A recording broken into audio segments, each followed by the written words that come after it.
E aí pessoal, antes de começar eu quero avisar que agora eu tenho um Instagram e um Facebook. Para quem se interessar, os links vão estar aí na descrição. Eu gosto de escrever também e seria muito legal receber críticas e interpretações sobre o que eu escrevo. Mas não vai chegar lá achando que você vai achar um novo Tolkien, porque são coisinhas bem simples. Ainda assim, críticas serão muito bem-vindas. Então vamos lá.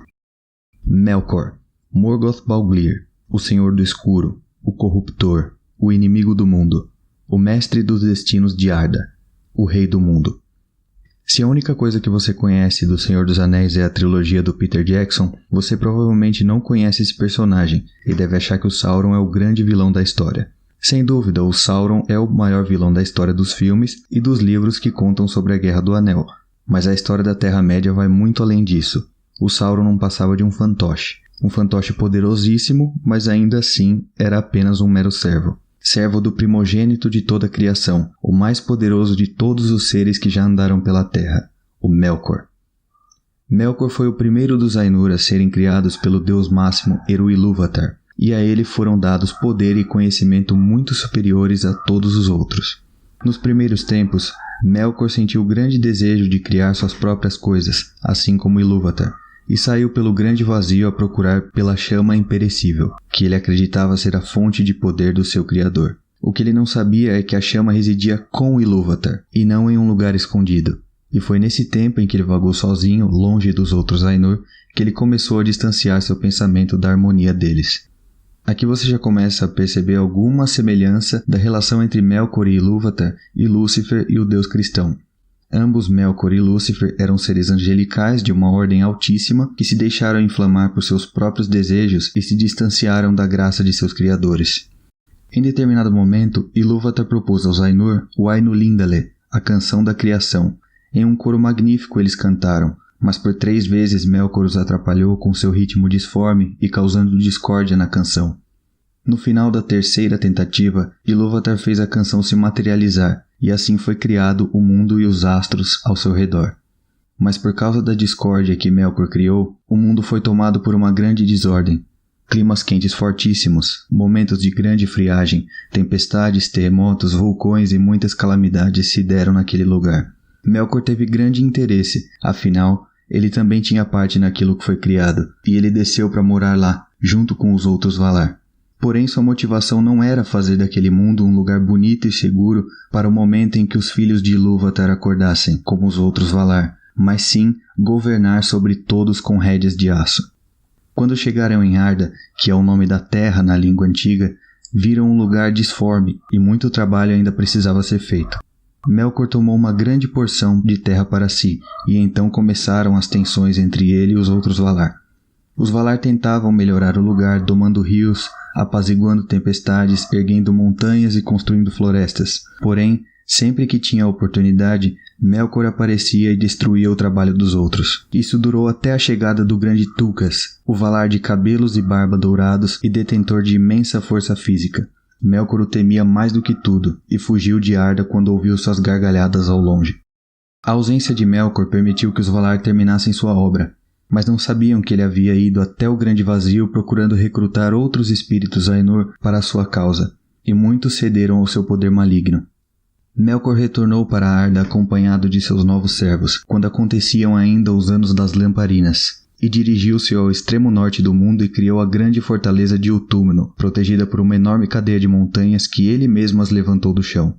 Não demorou muito para que Melkor lançasse uma grande guerra contra os Valar. Na batalha, ele aproveitou para destruir as 2 lamparinas que iluminavam o mundo, e as trevas tomaram o lugar. Os Valar recuaram para o continente de Aman e construíram a cidade de Valinor. Ficou com toda a Terra-média só para ele.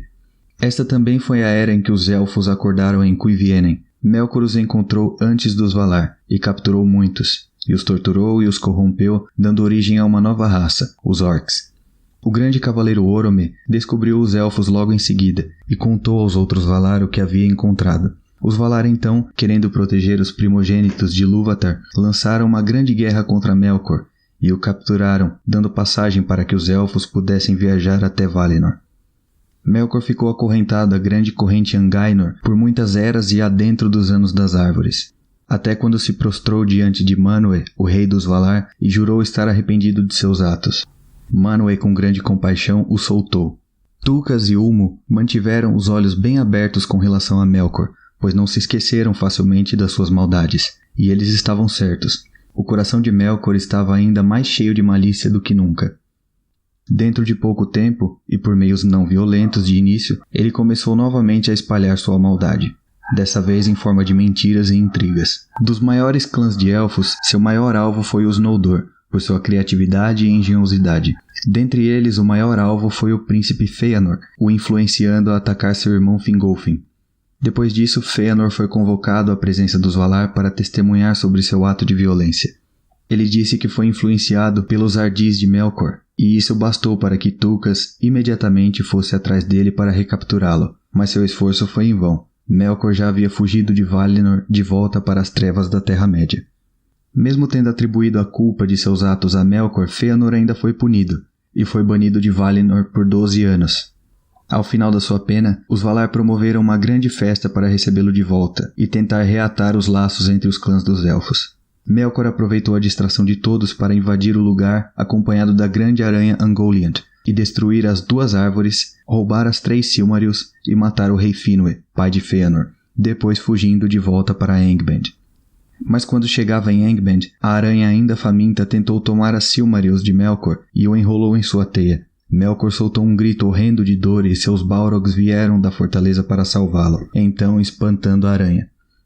Ele ordenou então que a fortaleza de Angband fosse construída. 3 grandes vulcões chamados de Tangorodrim guardavam a entrada, e infinitos túneis foram escavados no solo, e lá milhares de orcs e outras bestas tenebrosas foram geradas. Em sua maioria, eram corrupções de outras espécies já existentes. Quando Fëanor soube que Melkor havia assassinado seu pai, ele o amaldiçoou e o chamou de Morgoth, que significa o inimigo escuro ou o inimigo negro. E então o nome Melkor nunca mais foi ouvido na Terra-média. Fëanor rebelou-se e decidiu perseguir o inimigo até a Terra-média, mesmo sem a aprovação dos Valar. Tomado pelo ódio, o elfo ousou enfrentar a Morgoth com uma pequena companhia. Um a um, todos foram mortos, inclusive o grande Fëanor, que lutou bravamente contra muitos Balrogs, mas caiu, e isso deu início à trágica Guerra das Joias. Em determinado momento, com a chegada de Fingolfin à Terra-média, as forças dos Elfos fizeram um cerco a Angband, evento que ficou conhecido como Dagor Bragollach, mas o Senhor do Escuro havia algo nunca antes visto preparado para seus inimigos. No auge da batalha, das profundezas de seus túneis, surgiu um grande lagarto, seu nome era Glaurung, o pai dos dragões, e seu fogo os consumiu. Depois dele ainda vieram muitos outros, voadores e não voadores, e o reinado de Morgoth se tornou cada vez mais brutal nos séculos seguintes. Houve um momento ainda no Dagor Bragollach em que Fingolfin foi até em frente dos portões da fortaleza de Angband para desafiar Morgoth para um duelo. As palavras que ele dirigiu ao Senhor do Escuro foram tão insultantes que se o desafio fosse recusado seria uma enorme vergonha. Então, mesmo sem querer, Morgoth saiu vestindo uma armadura negra e empunhando seu grande martelo chamado Grond. É dito que Morgoth tentava esmagar Fingolfin com seus golpes, mas a cada vez que errava o alvo e acertava o chão, fendas se abriam e fogo saía delas.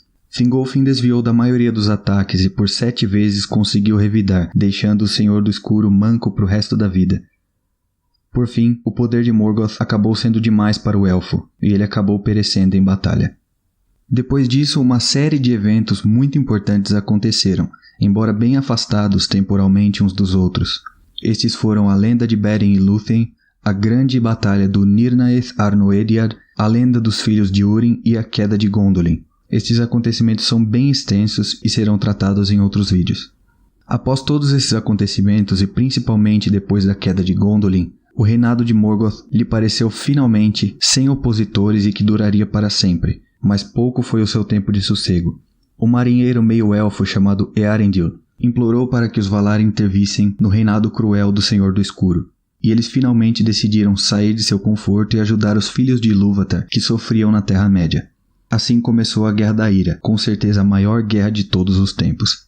Agora, com a ajuda dos Valar, os Elfos e os homens ganharam um novo fôlego e avançaram contra as forças do Senhor do Escuro. Ele, por outro lado, apesar de achar que os Valar nunca iriam atacá-lo mais uma vez, esvaziou suas fortalezas e ordenou que todas as suas criaturas e escravos entrassem na guerra. Ambos os exércitos eram tão numerosos que as batalhas se espalharam por todo o continente de Beleriand. Os embates eram ferozes e Morgoth finalmente foi derrotado. Ele ainda tentou recuar para as profundezas de Angband e pedir por perdão, mas de nada adiantou dessa vez. Ele foi capturado e acorrentado novamente, e lançado no vazio infinito. E isso deu final à Primeira Era. Apesar de Morgoth ter sido preso para sempre, as sequelas de seu reinado de terror permaneceram. O continente de Beleriand foi completamente destruído pela guerra e afundou no mar. Com isso, os homens e os elfos remanescentes tiveram que ir para a Terra-média e lá fazer nova morada. Alguns de seus servos também sobreviveram a tudo isso e recuaram por um tempo. O principal deles era Sauron, mas aos poucos eles começaram a colocar as asinhas de fora novamente e a causar grande maldade e terror no mundo. Há também uma profecia, que se chama Dagor Dagorath. Eu já falei várias vezes sobre ela aqui no canal, que diz que no final dos tempos Morgoth encontrará uma maneira de se libertar de suas amarras e vai retornar para a Terra-média para uma última batalha. Este evento envolverá todos os seres vivos e que já viveram, e por fim, o grande guerreiro Túrin Turambar irá desferir um golpe final no Senhor do Escuro e destruí-lo para sempre. E depois disso, Ilúvatar vai reconstruir um novo mundo para que todos vivam em harmonia.